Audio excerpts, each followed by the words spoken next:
오늘 이 시간 보이신 하나님 말씀은 창세기 9장 1절부터 17절까지 말씀입니다.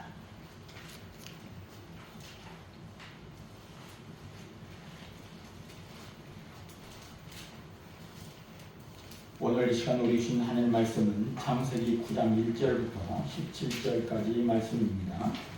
다 같이 함께 읽겠습니다. 하나님이 노아와 그 아들들에게 복을 주시며 그들에게 이르시되 생육하고 번성하여 땅을 충만하라.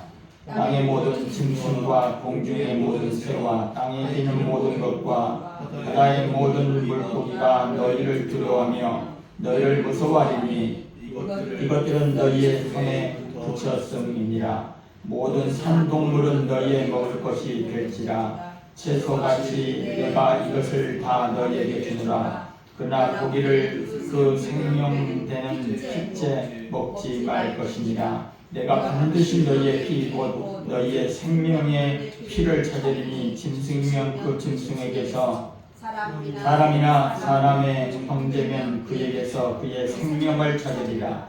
다른 사람의 피를 흘리면 그 사람의 피도 흘릴 것이니 이는 하나님이 자기 형상대로 사람을 지었음이니라. 너희는 생육하고 번성하여 땅에 가득하여 그 중에서 번성하라 하셨더라.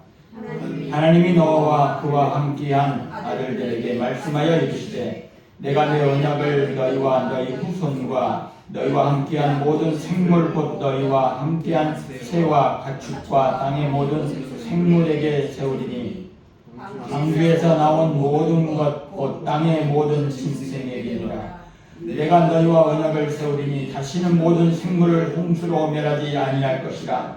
땅을 멸할 홍수가 다시 있지 아니하리라. 하나님이 이르시되 내가 나와 너희와 및 너희와 함께하는 모든 생물 사이에 대대로 영원히 세우는 언약의 증거는 이것이니라. 내가 내 무지개를 구름 속에 두었나니 이것이 나와 세상 사이에 언약의 증거니라. 내가 구름으로 땅을 덮을 때에 무지개가 구름 쪽에 나타나면 내가 나와 너희와 및 육체를 가진 모든 생물 사이에 내 언약을 기억하리니 다시는 물이 모든 육체를 멸하는 홍수가 되지 아니할지라. 무지개가 구름 사이에 있으리니 내가 보고 나 하나님과 모든 육체를 가진 땅의 모든 생물 사이에 영원한 언약을 기억하리라. 하나님이 노아에게 또 이르시되 내가 나와 땅에 있는 모든 생물 사이에 세운 언약의 증거가 이것이라 하셨더라. 아멘. 한 말씀 보겠습니다. 출애굽기 23장 16절 말씀입니다. 구약성경 117쪽 출애굽기 23장 16절 말씀 같이 읽겠습니다. 맥주절을 지키라. 이는 내가 수고하여 밭에 뿌린 것의 첫 열매를 거두이니라. 수장절을 지키라. 이는 내가 수고하여 이룬 것을 연말에 밭에서부터 거두어 저장함이니라. 아멘. 오늘 맥주감사절을 맞이해서 참석한 여러분의 하나님의 은혜와 복이 넘쳐나기를 주님께서 축원합니다. 새로운 시대를 여는 언약, 또 맥주 감사절의 의미라는 제목을 붙여서 말씀을 전할 때 많은 은혜 있으시기를 바랍니다. 많이 덥지요? 더워서 어떻게 잘 지내고 계신지요? 세상은 트럼프의 정책은 관세로 세상이 날리고 이스라엘의 포탄이 가자 지구에 떨어져서 많은 사람들이 전쟁의 피해 속에서 죽고 또 그런 사망 사고가 나고 또 부상자들이 생겨나는 지구촌의 모습을 볼 수가 있습니다. 멀쩡하게 밥을 먹다가 뭐 차가 돌진해서 부상당하는 그런 사람들도 있고 현장에서 일하다가 노동자가 떨어져 죽는 그런 사건 사고가 많은 이때에 여러분의 영혼은 안녕하십니까? 잘들 지내고 계시지요? 그래도 최근에 밥을 먹다가 생각할 때에 나는 어떻게 죽을까라고는 그런 생각을 가져봤습니다. TV에 보니까 달라이 라마라고 하는 사람이 90세에 생일잔치를 했는데 소원이 뭐냐 그랬더니 130살까지 사는 것이 소원이었다. 그런 얘기를 합니다. 여러분은 150살까지 살기를 바랍니다. 동화에 보면 그런 얘기가 있죠. 청개구리 얘기가 있죠.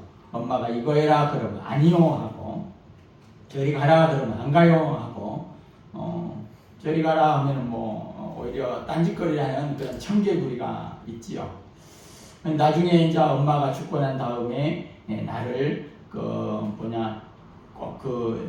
내가나 물가에 묻으라 그러니까 이 청개구리가 마지막에 또 효도한답시고, 그건 또 말을 잘 들어서 청개구리가 엄마를 또 시신을 그 개울가에 진짜 장례를 치르게 된 거죠. 그래서 비가 올 때마다 개걸개걸 우는 것이 이 청개구리다 하는 그런 동화가 있습니다.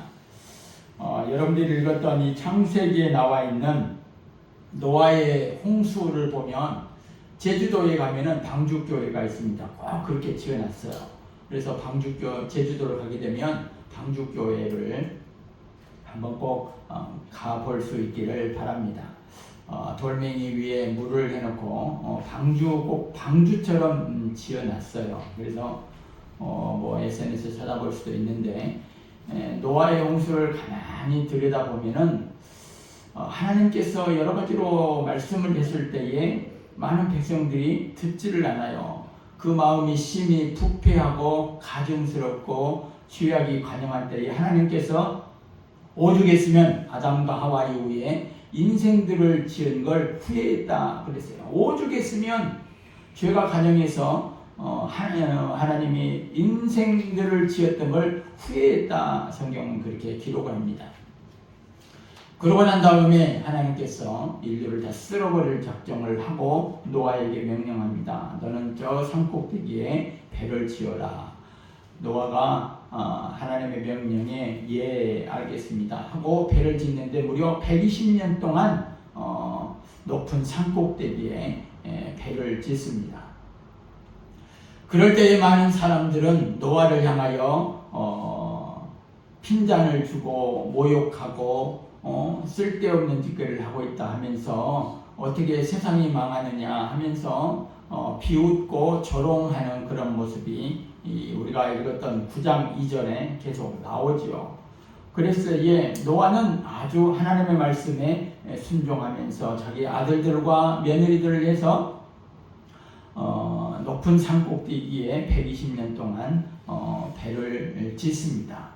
그리고 120년 동안 배를 짓고 완성한 다음에 정결한 짐승과 새는 7쌍씩, 또 부정한 것은 암수 2수씩 해서 구별해서 방주 안에 다 들어갑니다. 그러고 난 다음에 하나님께서 40일 동안 이제 물을 쉽게 말하면 하늘에 그 물을 쌓아놓은 보자기를 열었다, 성경 그렇게 기록을 하고 있죠. 보자기를 찢었다. 그러니까 물을 담는 그 보자기에 찢어지니까 40일 동안 밤낮으로 비가 내리기 시작합니다.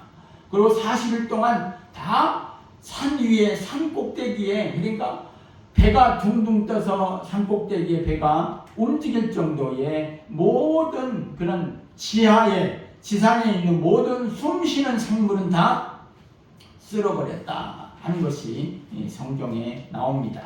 그러고 난 다음에 우리가 읽었던 오늘 본문의 말씀을 보면 하나님께서 노아의 아들들과 그 며느리들이 나중에 이제 제 두 번째의 후손이 되는 것입니다. 그 후손을 통하여 하나님께서 복 주겠다. 너희들의 생육하고 번성하라. 땅에 충만하라. 하는 제2의 삶을 살 수 있게끔 하나님께서 약속의 복을 허락해 주시고, 두 번 다시는 세상을 물로 심판하지 않겠다라고 하는 것을 무지개를 통해서 우리에게 약속해 주셨던 말씀이 오늘 여러분들이 읽었던 그런 내용의 말씀입니다. 창세기 6장 5절에 보면 여호와께서 사람의 죄악이 세상에 가득함과 그의 마음으로 생각하는 모든 계획이 항상 악할 뿐임을 보시고 땅 위에 사람 지으셨음을 한탄하사 마음에 근심하셨다. 그러니까 여러분의 인생을 살아갈 때에 내가 하나님을 기쁘게 해야지, 내가 하나님을 기뻐해야지 하는 그런 생각을 하는데, 오늘 시간에도 하나님께서 여러분을 볼 때 하나님께서 나를 볼 때 기뻐하실까라고 하는 그런 고민을 좀 했으면 좋겠어요. 여러분의 모습 가운데 여러분이 영혼이 웃고, 처음에 제가 그런 질문했잖아요. 여러분의 영혼은 평안하십니까? 여러분의 영혼은 안녕하십니까? 하는 그런 인생을 살아가면서 하나님께서 노아의 아들들과 며느리들에게 복을 주었던 것처럼 하나님께서 오늘 또 여러분들에게 복을 주시기를 원합니다. 뭐냐면 하나님께서 노아의 그런 의로움과 노아의 그런 순종을 통하여 이 땅에 제2의 복을 허락해 주셨던 것처럼 오늘 여러분들이 신앙생활하면서 하나님을 기쁘게 하고 하나님의 말씀을 잘 듣고 하나님의 말씀에 순종함으로 말미암아 택한 그런 노아에게 주셨던 그 복이 이루어질 줄을 믿습니다. 오늘 특별히 맥주 감사드리는데 2025년 1월달부터 6월달까지 살아오면서 여러분들이 많은 고난이 있었고 또 힘들고 말 못할 여러 가지 사정이 있었겠지만 그래도 지금까지 살아온 모든 것들이 하나님의 은혜인 줄로 믿습니다. 그래서 매일매일 감사하는 그런 삶이 되기를 주님의 축원합니다. 9월달 미국 카네기 멀린데이에 피츠버그 캠퍼스 거기에 검은 머리에 짙은 눈썹과 웃는 얼굴의 40대 교수가 강단에 서게 됐습니다. 막힘없고 재치가 넘치는 강의에 청중들이 감동을 했고 그 강의는 인터넷을 통해서 500만 명이 시청하기에 이르렀습니다.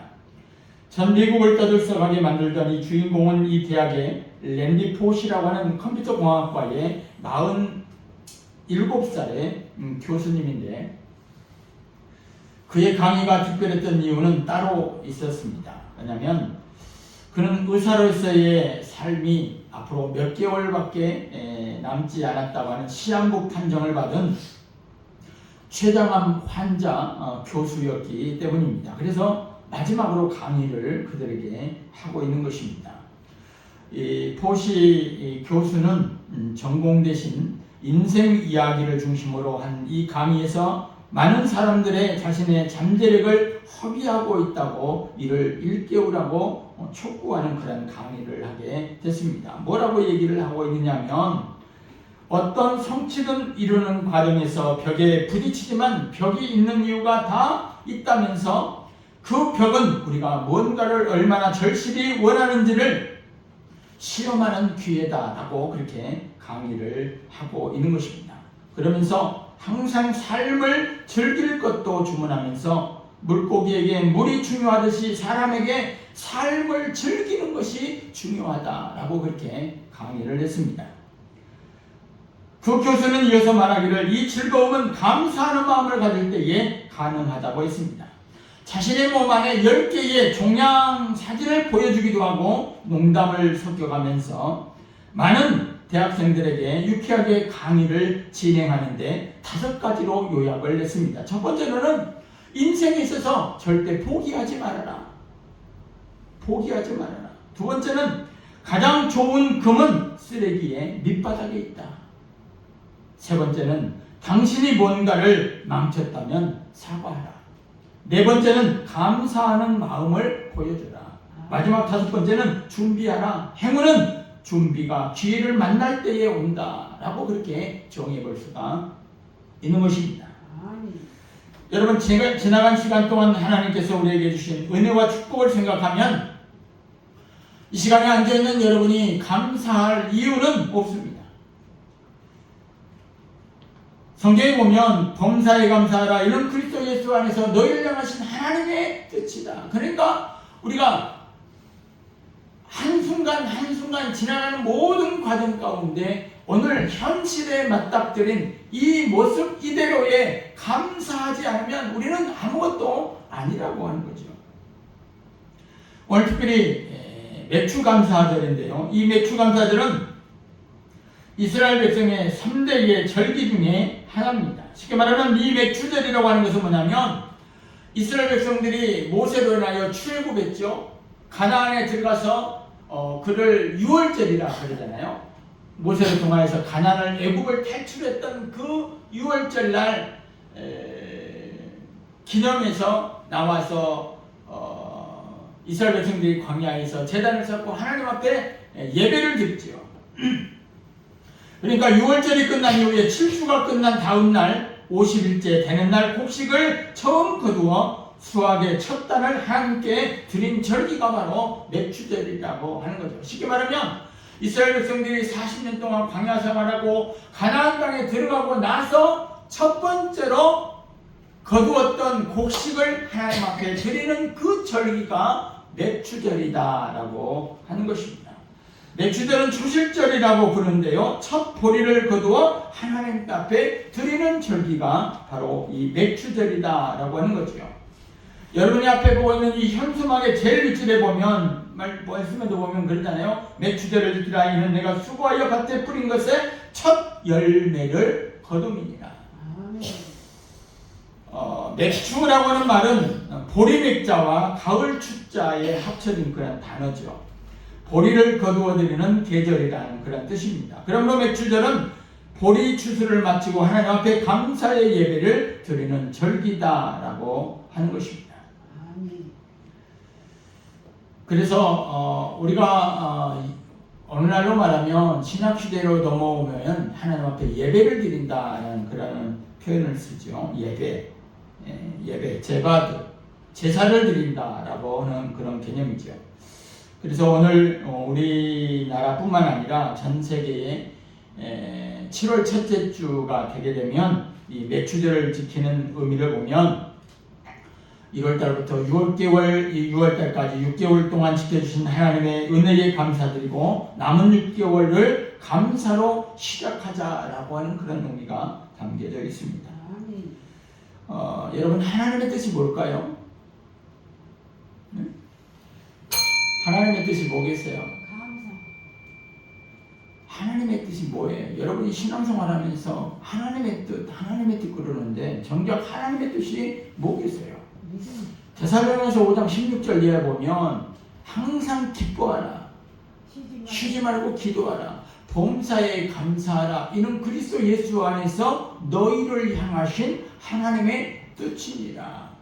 그런데 가만히 보면 항상 기뻐하라가 먼저잖아요. 기뻐하지 않는 삶을 살면은 기도할 수도 없어요. 감사할 수도 없어요. 그러니까 여러분이 가장 먼저 해야 될 일은 기쁘게 사는 거예요. 기쁘게 사는 거. 기쁘게 사십시오. 기쁘게 사는 사람이 기도할 수도 있는 것이고 감사할 수도 있는 것입니다. 반드시 기억할 수 있기를 바랍니다. 하나님의 뜻은 감사하는 것입니다. 성 어거스틴은 그런 얘기를 했어요. 성도의 삶 속에서 꼭 필요한 것이 있다면 믿음, 소망, 사랑, 그 중에 하나를 더 못한다면 감사하라라고 그런 얘기를 했어요. 어떤 상황 속에서 감사할 수 있는 사람은 베세다들에게서 예수님의 그런 짧은 감사의 기도, 이 축사를 통해서 5,000명이 먹고도 남는 12광주가 남는 그런 놀라운 역사를 이루게 만드는 것이 감사인 줄로 믿습니다. 감사하는 삶을 통해서 하나님이 주시는 완전한 복을 소유할 수 있는 여러분 될 수 있기를 주님은 축원합니다. 이야기 하나 하고 마치겠습니다. 미국 디트로이트에서 가장 거칠고 빈곤한 구역에서 꼽히는 곳에서 흑인 소년인 벤 카슨이라고 하는 사람이 태어나게 됩니다.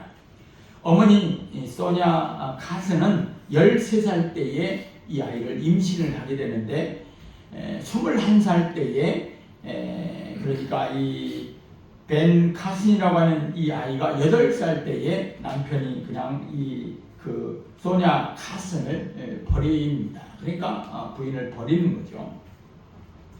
이 소냐 가스는 이 어머니인데 두 아들을 낳게 됩니다. 근데 이 두 아들을 남편이 이게 버림을 받아서 도저히 힘든 그런 삶을 살게 됩니다. 이 자녀들을 공부를 시켜야 되는데 너무 힘듭니다. 그런데 이 벤 카슨이라고 하는 이 아이가 삐뚤어집니다. 삐뚤어져요, 삶이. 근데 하루는 이 벤이 친구들과 싸우는 중에서 캠핑용 칼로 친구의 배를 찔렀습니다. 친구의 배를 찔렀어요. 다행히도 허리띠 금속 바클에 부딪히면서 살인은 면하게 됩니다. 이 어머니가 볼 때 이게 도저히 희망이 없는 이 아들에게 안 되겠다 싶어가지고 이제 두 가지 훈련을 시킵니다. 하나는 하나님 앞에 기도하는 체험을 시키고, 다른 하나는 책을 읽고 느낌을 글로 쓰는 독후감을 쓰게 만듭니다. 이 아이들이 처음에 말을 듣겠어요? 안 듣지요. 아들 처음에는 많이 거부를 하다가 어머니와 함께 나중에 기도하기 시작하면서 책을 읽고 쓰는 일에 흥미를 갖게 되고, 이 아들의 새로운 삶이 눈에 보이면서 이제 벤 카슨의 성적이 오르게 됩니다. 그 후에 이 벤은 고등학교를 졸업하는데 반에서 3등을 하고 그 학교에서 주는 장학금을 받아서 예일대학교, 미시간대학에 의학을 공부를 하게 됩니다. 그래 나중에 33살의 젊은 나이에 세계적인 병원 존 홉킨스 대학 병원의 주임 의사로 명성을 날리게 되는데, 그의 시술을 받는 그런 뇌수술과 암수술이 성공률이 얼마나 높은지 많은 의사들이 그를 지칭하기를 기적의 손을 가진 까만 천사라고 그렇게 표현을 하고 애칭을 붙여주게 됐습니다. 이 벤은 19년 전 암울한 학창시절을 보냈던 모교의 졸업식장에서 나와서 이제 강연을 하는 그런 일이 생기게 됩니다. 그러니까 이제는 존 홉킨스 대학의 유명한 그런 의사가 되었단 말이에요. 그래서 나중에 모교를 가서 그 어린 아이들에게 강의를 하게 되는데, 무슨 얘기를 하냐면 이 벤 카슨이 무슨 얘기를 하게 되냐면 그 어린 아이들에게 여러분의 목표를 에베레스트 산만큼 높게 정하십시오. 그리고 항상 감사하는 마음을 지니십시오. 그럼 강의를 한단 말이죠. 나는 내가 이룩한 모든 성공에 대하여 나의 하나님과 어머님께 항상 감사드립니다. 라고 그렇게 어린 아이들을 놓고 강연을 했다고 하는 것입니다. 벤 카슨이 그렇게 될 수 있었던 이유는 이 어머니의 뜨거운 가르침의 열정과 기도하는 것과 그런 훈련이 필요했다고 하는 것입니다. 여러분이 맥주 감사절을 맞이해서 여러분 무엇을 감사하겠습니까? 올 한 해를 살아가는 그런 모습 가운데 여러분의 위치에서 내가 여호와께 받은 은혜를 내가 무엇으로 보답할까? 무엇으로 보답하겠습니까? 무엇으로 감사하겠습니까? 여러분의 있는 자리에서 감사의 모습이 주어지기를 바랍니다. 세상에 숨쉬고 있는 모든 것들은 다 아름답고 존귀하고 귀합니다. 물론 여러분 또한 귀합니다. 숨쉬고 있는 하나님의 형상대로 지음받은 여러분 또한 귀합니다. 귀한 여러분, 무엇을 감사하시겠습니까? 주어진 있는 현실과 처지에서 원망과 불평하고 앉아있는 것보다는 하나님 앞에 감사함으로 더욱더 가까이 나아가고 기뻐함으로 쉬지 않고 기도하고 주어진 삶 가운데 사명을 잘 감당하게 해달라고 기도하고 주어지는 삶이 좀 더 복된 그런 인생, 노아에게 베풀었던 그 은혜, 노아의 아들들에게, 며느리들에게, 자녀들에게 베풀었던 그 은혜, 존귀함과 소중함 그 가운데 모든 것들이 감사함으로 또 순종 가운데 이루어지는 그것인 줄로 믿습니다. 오늘 맥주 감사절 새로운 시대를 여는 하나님께서 노아에게 주었던 이 무지개의 언약, 오늘 여러분에게 주어진 새로운 시대의 시대를 여는 그 언약의 모습 가운데 감사함으로 좀 더 가까이 나아갈 수 있는 맥주 감사절이 되기를 주님의 이름 축원합니다. 기도하겠습니다. 하나님 감사합니다.